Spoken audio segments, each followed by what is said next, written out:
என்னுடைய உயிர் நண்பன், rock star, the most eligible bachelor. ஆக்சுவலாக அனி சாரும் நானும் பண்ணுற 8வது படம் அவர் சொன்ன மாதிரி நாங்கள் 8 படம் பண்ணியிருக்கோம். அது இல்லாமல் ஏகப்பட்ட ப்ரோமோ வீடியோ பண்ணியிருக்கோம்.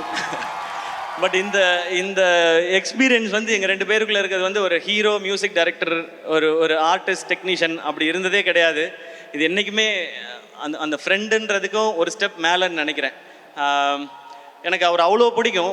எதிர்நீச்சல் ஹிட் ஆனப்போ நான் போய் அவர்கிட்ட சொன்னேன், சார் பாட்டெல்லாம் பயங்கரமாக போட்டிங்க, ஆல் காலேஜ் கேர்ள்ஸ், ஃபாரின் எல்லா பக்கமும் என்னை கொண்டு போய் சேர்த்துட்டீங்கன்னு.